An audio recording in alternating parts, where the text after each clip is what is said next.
This week we're going to be talking reviews, not just of one book, not of two books, not even of three, but four books.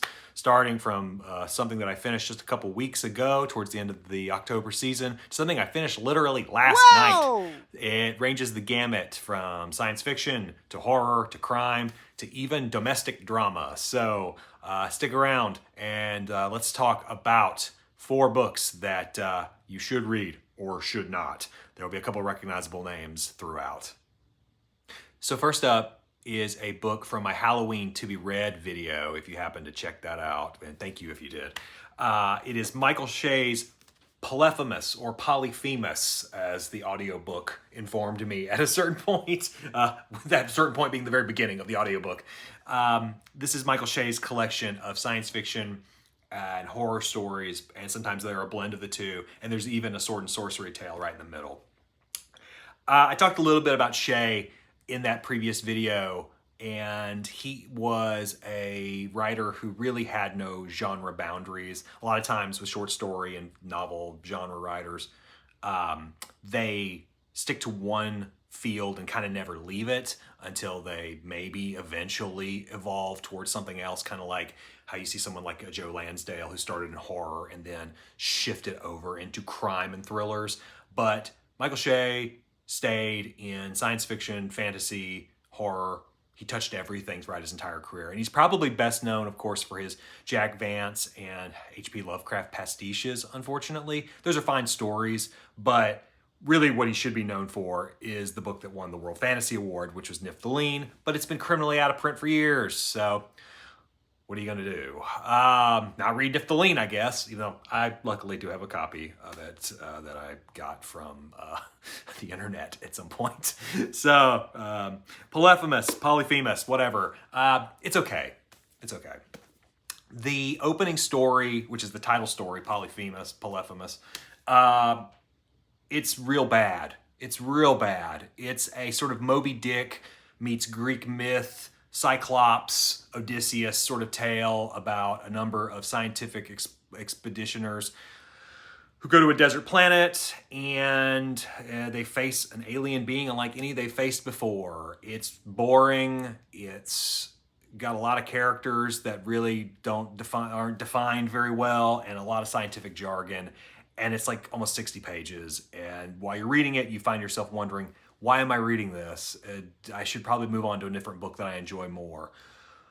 Luckily, once you slog through that story, you enter into some of the stronger works, most especially The Angel of Death. Now, that's the second story in this collection, and it's sort of an alien serial killer story, and it reminded me a lot of the late 80s movie The Hidden, where there's a serial killer alien and a good guy alien who's coming to get him. It's also kind of like a Terminator sort of thing, but The Hidden is a little more of an immediate comparator. So if you like that movie, you might like that story. I also was a really big fan, of course, of the Niftaleen excerpt that actually is in this book called The Pearls of the Vampire Queen, which is a sword and sorcery heist tale, more or less, but it's got a lot of cool sort of like weird dying earth elements, and it just reads like a fantasy story unlike most that you'd read today, and unfortunately the kind of story that's not really written anymore.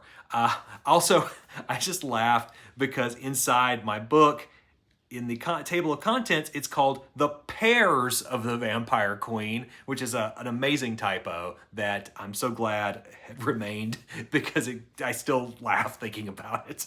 The rest of the book is kind of vacillates between pretty good and pretty bad. Then I also was a big fan, of course, of The Autopsy, which is on the cover. It's also one of the only Michael Shea stories that I can think of that has actually been adapted, which again, as I mentioned in my previous video, that was on that show Cabinet of Curiosities on Netflix and was probably the best episode. A very, very cool blend of SF and horror and procedural, and it's just a really, really great story, and one of the great stories that probably will immortalize Shea, if for nothing else, except the fact that he wrote The Autopsy. So if you were going to buy this book for anything, I would buy it for that Niftaline excerpt, The Pearls of the Vampire Queen, and The Autopsy.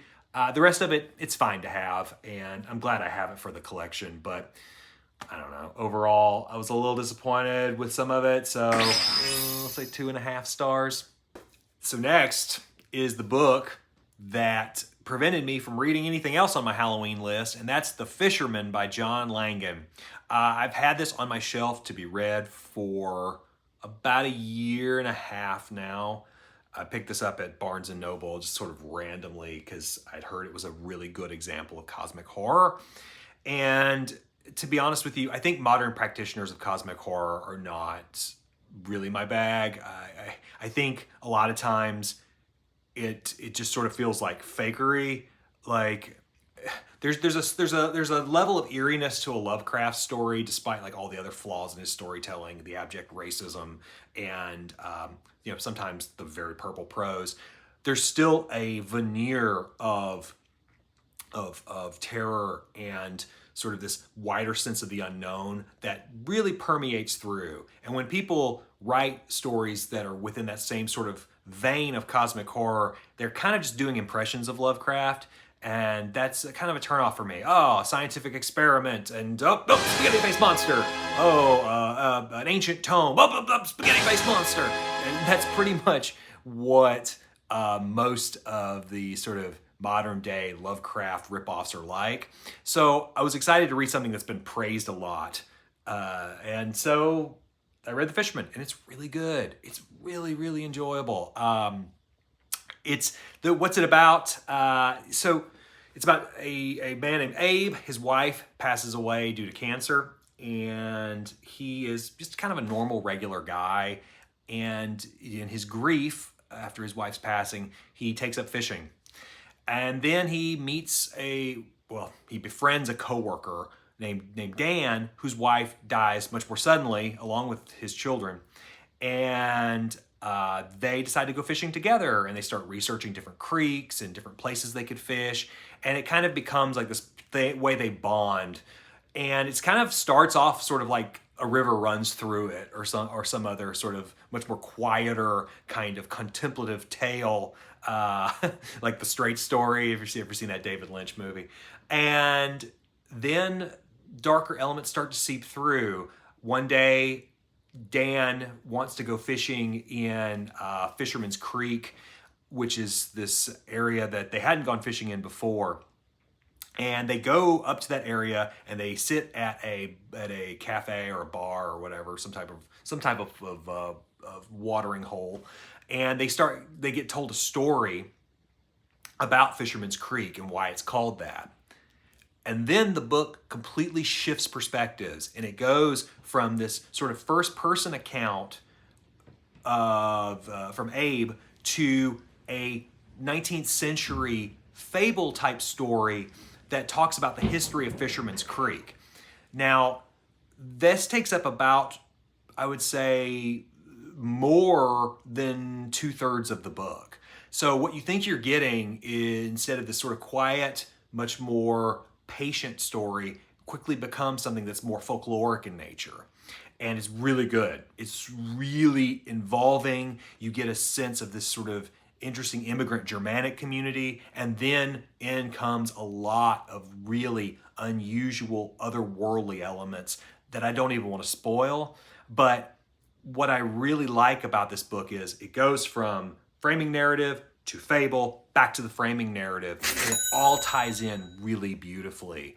And again, when I talk about cosmic horror, one of the things that makes this work so well is that it never lets go of the personal element. Even when it's in the folkloric flashback tale that's being told to Abe and Dan, it's still rooted in personal stakes. I'm not so sure how I feel about the ending of the book. I think it still works, and it is underlined in those same stakes that I think make the book so strong. And there's still sort of an open question to me in terms of interpretation about what it means. But even though I'm still kind of picking my brain about how I feel about the closing moments of this novel, it's hard for me to say that I didn't love this book. So if you're looking for something that's like a really great spooky read, that combines not only cosmic horror, but also folk horror. I highly, highly recommend The Fisherman by Langan. I give it 4 stars. Third book in what is sort of an about face for me is Philip K. Dick's Confessions of a Crap Artist. Reading Dick isn't really an about face, but reading this particular Dick book probably is. Through the 1950s, before he had won the Hugo for The Man in the High Castle, Dick was attempting to break through as a mainstream novelist while also writing sort of pulpier, junkier science fiction stuff. There's a lot of good stuff in that, but this was his attempt to be taken more seriously, to sort of join the ranks of like the Steinbecks and the like.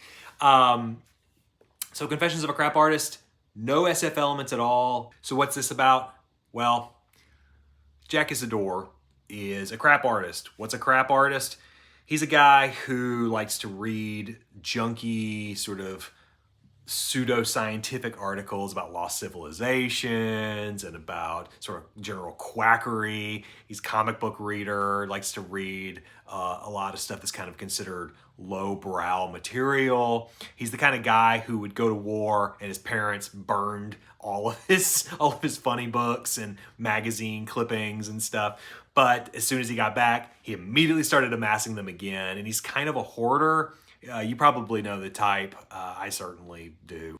And that crap artist, Jack, is the sort of centerpiece of the story, though his sister Faye and her husband Charlie are also kind of the tertiary characters that do occasionally take the POV spotlight. What happens is that Faye and Charlie decide to move Jack up with them to their home in Northern California to attempt to ingratiate him to normal everyday life. And when Jack moves in, initially he's kind of like the fun uncle. He plays with the kids. He cooks dinner for everybody. And it seems like they're going to have sort of a happy coexistence, though many of the flaws and the sort of the resentments of their family also come to the fore, particularly with Faye and Jack's ongoing sort of reticence towards one another. And then eventually Jack brings about, to some degree or another, the ruination of their marital unit through the revealing of secrets that will just come to the fore. So yeah, I think I'm speaking about this book kind of in generalities because I don't want to ruin it for someone who wants to read it, but also I think the book is just not that good.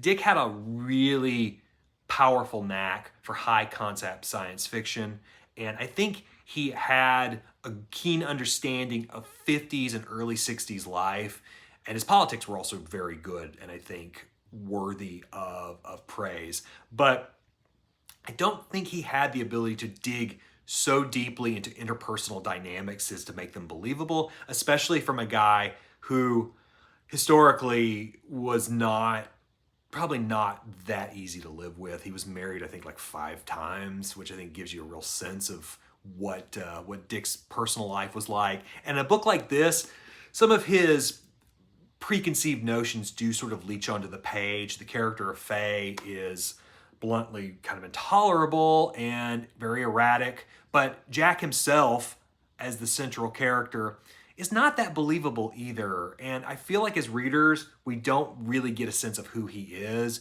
beyond some of his baser, sort of less important interests, though they are sort of the most important things to him at the time, but there's not much else to him. And I struggled to get around that hang up. I also found the shifting POVs to be rather distracting, especially given the title is Confessions of a Crap Artist. You would think every chapter would be from Jack's perspective, which I think would have been a better approach to the book. And it would have made Jack feel like a more fleshed out character. But instead, it shifts around to third person. Occasionally we get first person from Faye's perspective. And it just makes the book feel really scattershot. And you can understand why it never got published until almost towards the end of his life. It was written in 1959, I think, but it didn't get published until about 77. So, and Dick died in 1982. So that really does speak to, I think, the struggles that his literary agent had when he was handing in manuscripts just like this. And this is apparently the best one. So I think there's something worthy of study about his mainstream novels, but I don't know you necessarily can go in expecting like a great read. I think it's more for Dick completists and people who want to have a better understanding of Philip K. Dick the man, especially as he was building up, because the next book after this was The Man in the High Castle, and you can see the sort of mainstream elements that leach into that book with the high concept SF. So he blended the two and to really a successful degree, because I think that's one of the finest books he ever wrote, and it's an absolute all-timer. This, on the other hand, I don't know. Just, if you've read everything else of his that's good, then check it out. But otherwise, I don't think it's all that essential. I would give it 2 stars. Yeah. And the last book I read, which I finished around 11:30 last night, just in time for this video, was Swag by Elmore Leonard. Now, I've tried to get into Leonard a bit over the last few months. Let me just say, I read 52 Pickup when I was reading through all my sort of crime phase over the last year. And I thought it was okay.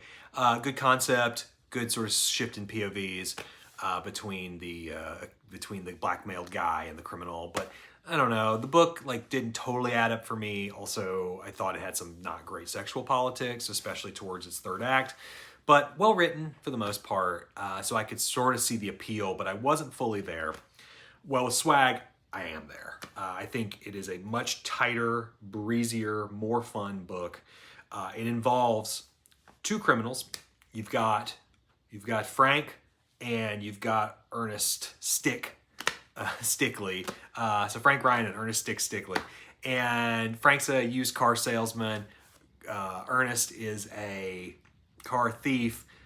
He tries to steal a car off the lot that Frank works at.